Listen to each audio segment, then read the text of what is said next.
नमस्कार, जनता टीवी देख रहे हैं आप। आपके साथ मैं हूं अंजलि भंडारी। बात करेंगे देवभूमि उत्तराखंड की। रुक करेंगे इस बीच आ रही एक बड़ी खबर की ओर। बड़ी जानकारी आ रही है, वो आपको सबसे पहले बता दें।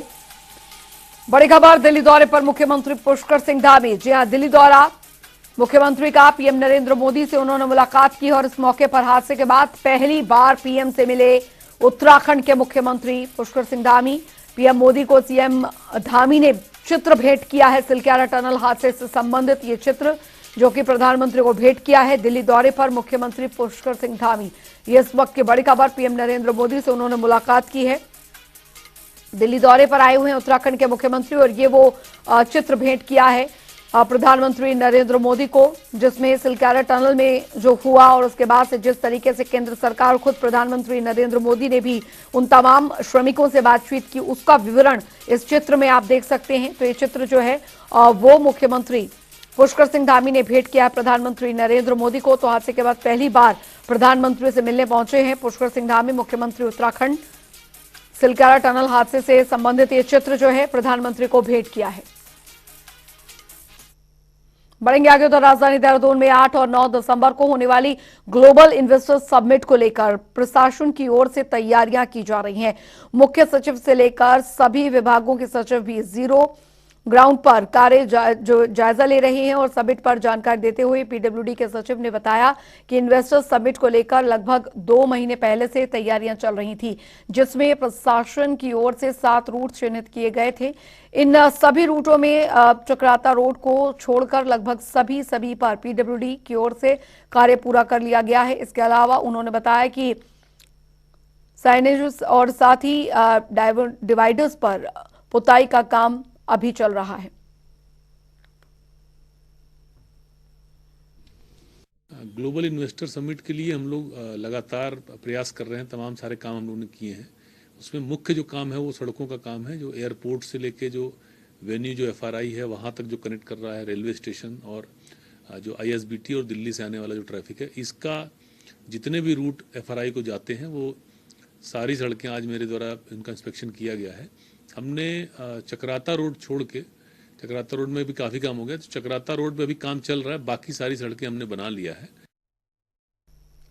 उधर इन्वेस्टर समिट को लेकर पूरे शहर भर में रंगरोगन सहित साज सजावट का कार्य जोरों पर चल रहा है और इस पर एमडीडीए के उपाध्यक्ष बंसीधर तिवारी ने बताया कि समिट के चलते पूरे शहर को सजाने का कार्य किया जा रहा है। हमने 13 ऐसे मुख्य मार्गों को चिन्हित किया है जहां पर रंग रोगन सहित साज सजावट के अनेकों कार्य चल रहे हैं और इसके अलावा मसूरी देहरादून विकास प्राधिकरण की ओर से शहर भर में फसाद नीति के तहत कार्य कराए जा रहे हैं, जिसके तहत दुकानों के आगे लगे साइन बोर्ड्स को फसाद नीति के अंतर्गत एक समान रूप से किया जा रहा है।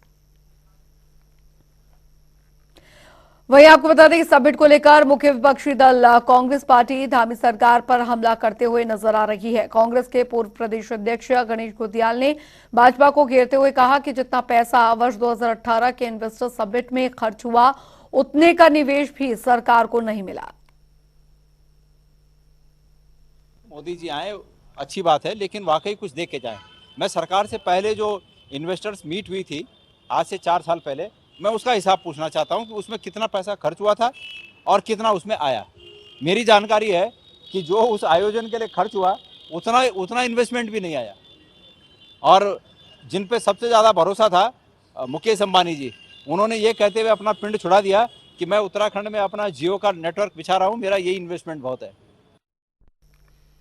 उधर आपको बता दें कि उत्तरकाशी के सिलक्यारा टनल में फंसे 41 मजदूरों की जान बचाने वाले रेड माइनर्स और साथ ही अन्य तकनीकी मजदूरों की हर जगह तारीफ हो रही है। उनके इस काम के लिए तमाम सरकार और संस्थाएं उन्हें सम्मानित भी कर रही हैं। वहीं उत्तराखंड सरकार की तरफ से जहां रेड माइनर्स को 50-50 हजार रुपए का इनाम दिया गया है, तो वहीं अब उत्तराखंड कांग्रेस भी श्रमिकों और रेड होल माइनर्स सहित रेस्क्यू कार्य में लगे अन्य मजदूरों को सम्मानित करेगी और इसको लेकर भाजपा विधायक और वरिष्ठ नेता विनोद चमोली ने बयान भी सामने आया। उन्होंने कांग्रेस के इस कदम को स्वागत योग्य बताया। उन्होंने कहा कि यह कांग्रेस को करना भी चाहिए।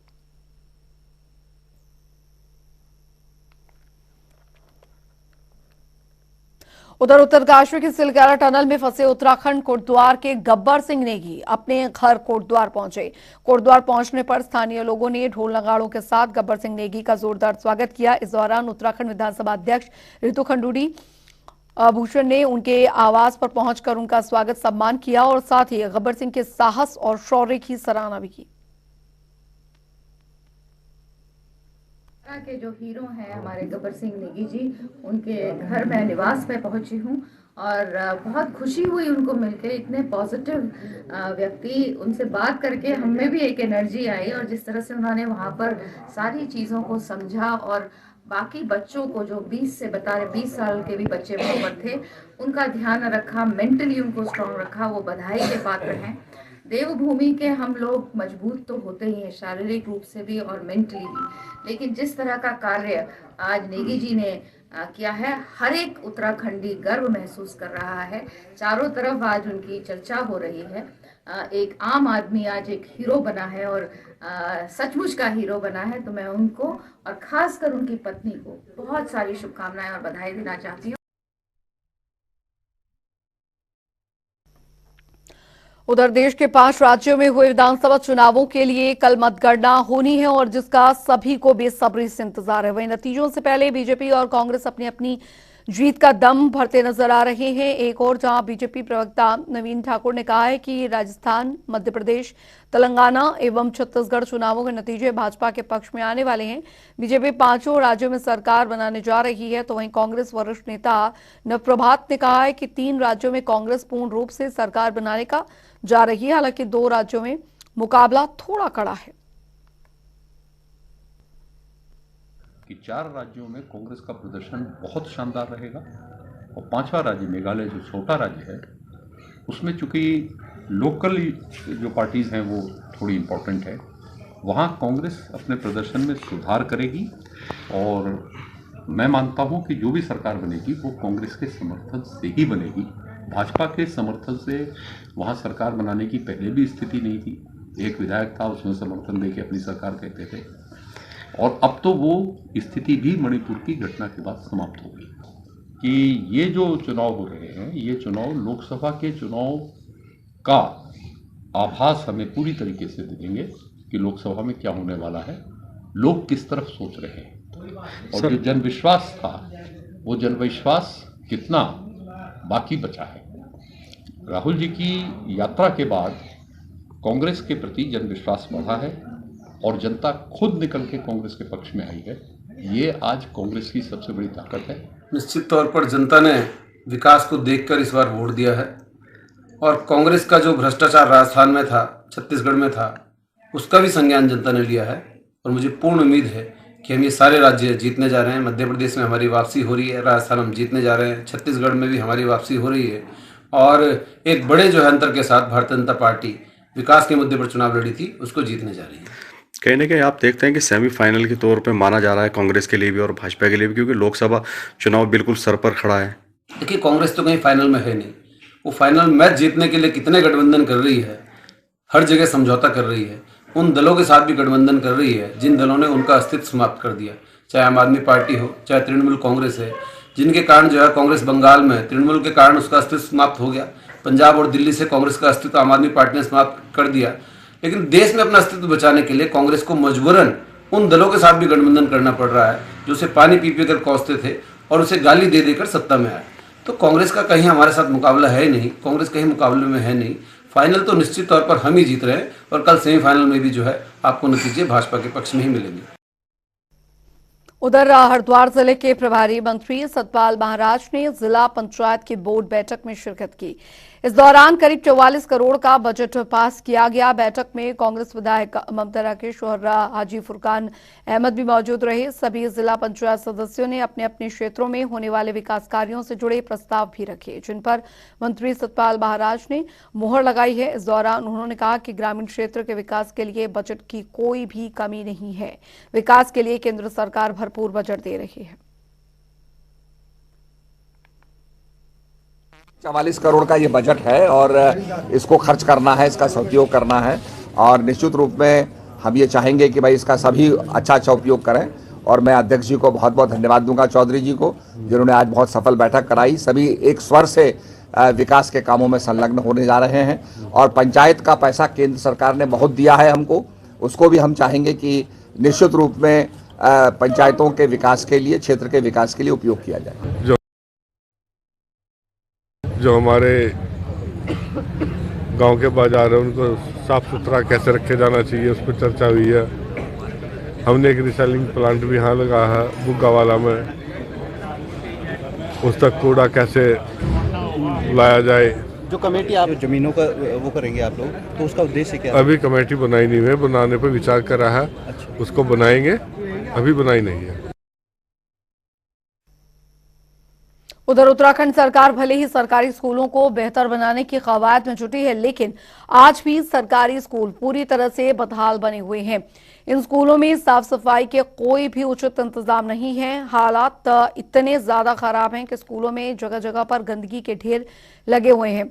वहीं आपको बता दें, इस पर मुख्य शिक्षा अधिकारी के गुप्ता ने कहा कि दरअसल उत्तराखंड सरकार सरकारी स्कूलों को बेहतर करने में करोड़ों के बजट खर्च कर रही है और इतनी जल्दी सभी स्कूलों को ठीक कर पाना मुमकिन नहीं।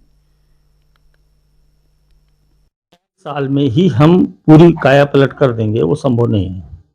जैसा कि हमारे माननीय मुख्यमंत्री जी ने घोषणा भी की थी कि हम सभी विद्यालयों को टाट पट्टी मुक्त कर देंगे, कंप्यूटर भी कर देंगे, और वो हर साल सरकार के स्तर से बजट जारी किया जा रहा है। फर्नीचर और कंप्यूटर की सुविधाएं भी उपलब्ध कराई जा रही हैं। विद्यालयों के जो पुनर्निर्माण है या उनके मरम्मत के लिए है, उस पर भी विभिन्न मदों में धनराशि जारी की जा रही है। जहाँ तक जनपद हरिद्वार की बात है, क्योंकि इसमें सरकारी डिपार्टमेंट के साथ साथ हमें सामाजिक सहयोग की भी जरूरत होती है, तो विभिन्न जो हमारे कारपोरेट सेक्टर हैं उनके द्वारा CSR के अंतर्गत भी विद्यालयों के मरम्मत, उनके रिनोवेशन, रंग रोगन का कार्य या गुणवत्ता सुधारने के लिए कुछ प्रयास किए जा रहे हैं। क्योंकि ये एक बड़ा डिपार्टमेंट है, तो हम ये कह दें कि रातों रात हम सब कुछ बदल देंगे तो वो तो संभव नहीं है। वहीं मसूरी नगर पालिका अध्यक्ष अनुज गुप्ता द्वारा अपने कार्यकाल के आखिरी दिन विभिन्न प्रकार की योजनाओं का लोकार्पण और शिलान्यास किया गया। इसके साथ ही MPG कॉलेज में 10 शिक्षकों की नियुक्ति भी की गई है। वहीं एक और जहां पर पालिका अध्यक्ष अनुज गुप्ता ने अपने 5 साल के कार्यकाल को सफल कार्यकाल बताया, तो वहीं दूसरी ओर मसूरी MPG कॉलेज के कई शिक्षकों ने पालिका अध्यक्ष पर भेदभाव का आरोप भी लगाया है। प्रोफेसर डॉक्टर वेद प्रकाश जोशी ने कहा कि पालिका अध्यक्ष ने 5 साल में विकास को लेकर कोई काम नहीं किया। MPG कॉलेज में शिक्षकों की नियुक्ति तो की गई, परंतु वे नियमानुसार नहीं हुई। बड़ी खुशी की बात है कि MPG कॉलेज की जो एक बहुत लंबी मांग थी और कई वर्षों से चली आ रही थी और कई मैनेजमेंट आए और कई गए, लेकिन वो मांग पूरी नहीं हो सकी। जो कॉलेज में टीचर्स की कमी थी और आज 10 टीचर्स ने यहाँ पर ज्वाइनिंग ली है और इसके लिए मैं इन सभी को बहुत बहुत शुभकामनाएं देता हूँ। और जो टीम जिन्होंने मुझे सहायता करी है इस अपॉइंटमेंट में, उनका भी मैं दिल की गहराइयों से अपने मैनेजमेंट कमेटी का बहुत बहुत धन्यवाद करता हूं, जिन्होंने इसमें बहुत एक अहम रोल प्ले किया है। 21 नवंबर को एक मैनेजमेंट कमेटी की मीटिंग थी और मैं as a member of the management committee, representative of teacher मुझे नहीं बुलाया गया। क्यों नहीं बुलाया गया, ये सेक्रेटरी साहब से पूछा जा सकता है और मैं इसके लिए निश्चित रूप से यूनिवर्सिटी को रिप्रेजेंट करूँगा, सरकार को रिप्रेजेंट करूँगा। क्यों नहीं बुलाया गया, जबकि मैं आता नहीं आता वो दूसरी बात थी, पर मुझे को बुलाया जाना चाहिए था। इसका मुझे मेरा अपमान हुआ है और मैं इसके लिए रिप्रेजेंट करूंगा। एक बात। दूसरी बात, पिछले 5 साल से किसी भी टीचर की कोई भी प्रमोशन नहीं हुआ है, जानबूझ के नहीं किया गया है और इसके लिए मैं हाई कोर्ट गया हूँ। मेरे एक साथी है मिस्टर भारती जी, वो भी कोर्ट में गए हुए हैं। एक हमारे उपाध्याय जी हैं, उनका प्रमोशन भी हो गया पर उनको भी जानबूझ के रोका गया है। उधर उत्तरकाशी के गिवला गांव में दरअसल भगवान वासुकी नाग देवता का मेला रंगारंग हर्षोल्लास के साथ मनाया गया। ब्रह्मदेव शिव शक्ति मंदिर समिति गेवला की ओर से मेले के उपलक्ष्य में दरअसल सांस्कृतिक संध्या का कार्यक्रम आयोजित किया गया। सांस्कृतिक संध्या के इस खास कार्यक्रम में मुख्य अतिथि क्षेत्रीय विधायक संजय डोभाल, और विशिष्ट अतिथि शैलेंद्र कोहली ने भगवान भोकनाग की डोली के समीप दीप प्रज्वलित कर कार्यक्रम का शुभारंभ किया। वहीं आपको बता दें, सांस्कृतिक संध्या कार्यक्रम में लोक गायक अरविंद राणा और लोक गायिका सीमा चौहान ने जौनसारी, गढ़वाली लोकगीतों और साथ ही जादू की शानदार प्रस्तुतियां दी। इसी बीच ग्रामवासियों ने क्षेत्रीय विधायक संजय डोभाल से ग्रामीणों ने गेवला गांव को मुख्य सड़क मार्ग से जोड़ने की एक सूत्रीय मांग के साथ आदर्श ग्राम सभा गेवला की मांग की। बढ़ेंगे आगे, आपको बता दें, रामनगर में दस्तक सिटी फॉरेस्ट पार्क को शहर और बाहर से आने वाले लोगों के लिए खोल दिया गया है। फॉरेस्ट का शुभारंभ विधायक दीवान सिंह बिष्ट ने रिबन काटकर किया। इस दौरान वन विभाग के डीएफओ और अन्य अधिकारियों भी मौजूद रहे। बता दें कि कल मुख्यमंत्री पुष्कर सिंह धामी ने इसका इनॉग्रेशन किया था, जिसके बाद आज इसका शुभारंभ कर दिया गया। उधर भारतीय जनता पार्टी के प्रदेश प्रभारी दुष्यंत गौतम हल्द्वानी पहुंचे। लोकसभा चुनाव को लेकर दरअसल टिकट किसको दिया जाएगा और क्या तैयारी है, इसको लेकर दुष्यंत गौतम ने कहा है कि ये सब तय करना पार्लियामेंट्री बोर्ड का काम है। दुष्यंत गौतम ने कहा है कि सबसे पहले फोकस हाल ही में हुए 5 राज्यों के विधानसभा चुनावों पर है। हाँ, इतना जरूर है कि साफ छवि और ईमानदारी से काम करने वाले कार्यकर्ता ही आगे बढ़ेगा। संतुष्ट है, आप एग्जिट पोल की ओर ध्यान दिलाना चाहते हैं, लेकिन उनका भी अपना कार्य है, अपने हिसाब से वो कार्य करते हैं। लेकिन हम अपने कार्यकर्ताओं से, प्रधानमंत्री जी की मेहनत और आशीर्वाद से हम कह सकते हैं 5 राज्यों में 3 राज्यों में पूर्णतः हमारी सरकार बनने वाली है। मध्य प्रदेश, छत्तीसगढ़ और राजस्थान के अंदर हमने जो डबल इंजन का जो एक मैप दिया है, उससे जो विकास हुआ है राज्यों में और राज्य की जनता उसको मानते हैं कि मोदी जी के साथ जाना है। 2 राज्यों में हम बड़े दल के रूप में निकल के आने वाले हैं। और चलिए अब रुक करेंगे 2 मिनट में 10 बड़ी खबरों की ओर फटाफट अंदाज में। पॉज टैक्सी योजना को लेकर डीएम ने बुलाई बैठक। अधिकारियों और स्थानीय व्यापारियों के बीच नहीं बनी सहमति, व्यापारियों में रोष जारी। रामनगर में दर्दनाक सड़क हादसा, डिवाइडर से टकराई अनियंत्रित बाइक सवार युवक की मौके पर मौत। रामनगर के तराई क्षेत्र में लगातार मिल रहे सांप, पिछले 1 महीने में 100 से ज्यादा सांपों का हुआ रेस्क्यू। हरिद्वार पुलिस को मिली सफलता, अवधूत मंडल गोली का मुख्य आरोपी गिरफ्तार, आधा दर्जन से भी अधिक मुकदमे दर्ज। हरिद्वार में चल रहा विकास प्राधिकरण का बुलडोजर, 2 दिन में 12 अवैध कॉलोनियों पर चला बुलडोजर, अवैध निर्माण पर जारी रहेगी कार्रवाई। रामनगर के गांव गांचुआ की ग्राम प्रधान ने ब्लॉक के बीडीओ पर लगाए गंभीर आरोप, बीडीओ पर कामों को रोकने का लगाया आरोप। उधम सिंह नगर के कशिपुर में चर्चाओं में आई मेयर, शहर में लगाए गए होर्डिंग से लिखा, अच्छा चलता हूं, दुआओं में याद रखना। उत्तरकाशी में वाहन चालकों को दिया गया प्रशिक्षण, परिवहन विभाग ने सड़क सुरक्षा जन जागरूकता अभियान के तहत दिया प्रशिक्षण। ईजाबेणी महोत्सव को लेकर कांग्रेस ने सरकार पर कसा तंज, कांग्रेस प्रवक्ता दीपक बलूटिया ने सरकारी धन के दुरुपयोग का लगाया आरोप। सुलक्यारा टनल में फंसे उत्तराखंड कोटद्वार के गब्बर सिंह नेगी पहुंचे अपने घर, स्थानीय लोगों ने ढोल नगाड़ों के साथ किया जोरदार स्वागत, विधानसभा अध्यक्ष ऋतु खंडूरी ने किया सम्मानित। इस बीच एक बड़ी खबर आ रही है, उसका रुख यहाँ पर कर लेते हैं। बड़ी जानकारी आ रही है, वो आपको बता दें। दिल्ली दौरे पर मुख्यमंत्री पुष्कर सिंह धामी, इस वक्त की बड़ी खबर, दिल्ली दौरा, पीएम नरेंद्र मोदी से उन्होंने मुलाकात की है पुष्कर सिंह धामी ने। हादसे के बाद पहली बार ये मुलाकात प्रधानमंत्री नरेंद्र मोदी से की है उत्तराखंड के मुख्यमंत्री पुष्कर सिंह धामी ने। सबसे पहले तो मैंने आदरणीय प्रधानमंत्री जी का जो सिलक्यारा टनल रेस्क्यू हुआ और उसमें उनके स्तर पर जिस प्रकार से उसकी मॉनिटरिंग की गई, पल पल की अपडेट उनके द्वारा ली गई और हमको सारे संसाधन उस रेस्क्यू अभियान के लिए जिसकी भी ज़रूरत पड़ी वो सारे के सारे उपलब्ध कराने का काम उनके स्तर से हुआ। सभी विभागों को उनके द्वारा निर्देश दिए गए, लगातार श्रमिकों की कुशल छीन पूछी गई और मुश्किल वक्त पर सबका साहस और हौसला बढ़ाने का उन्होंने काम किया। उनका अगर इतना ध्यान नहीं होता, इतना व्यक्तिगत रूप से वो इसकी चिंता नहीं करते तो ये ऑपरेशन बहुत कठिन था। मैंने उसका उनको धन्यवाद किया है, उनका आभार व्यक्त किया है सभी की तरफ से, उत्तराखंड वासियों की तरफ से।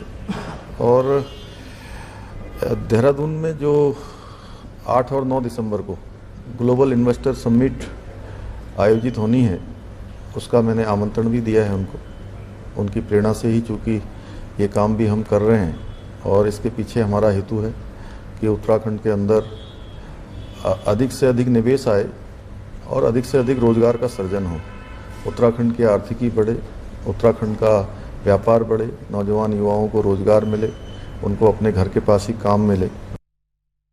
संवाददाता स्पर्श शर्मा हमारे साथ इस खबर पर जुड़ गए हैं ज्यादा जानकारी के साथ। स्पर्श, उत्तराखंड के मुख्यमंत्री पुष्कर सिंह धामी प्रधानमंत्री नरेंद्र मोदी से मिलने पहुंचे, क्या कुछ रहा इस मुलाकात में? देखिए बिल्कुल ये अहम मुलाकात दिल्ली में होती हुई नजर आई है और देहरादून में 8 और 9 दिसंबर को आयोजित होने वाले वैश्विक निवेश सम्मेलन में प्रधानमंत्री को मुख्यमंत्री जो है आमंत्रित करते हुए नजर आए। इसके अलग हम बात करें तो तिलक्यारा सुरंग में जिस तरीके से मजदूर बने थे उनको लेकर जिस तरीके से हम बात करें कि मार्गदर्शन जो है केंद्र सरकार का मिलता हुआ नजर आया। प्रधानमंत्री खुद जो है दिन प्रतिदिन जो है मुख्यमंत्री से बात करते हुए नजर आते थे, मार्गदर्शन देते हुए नजर आते थे।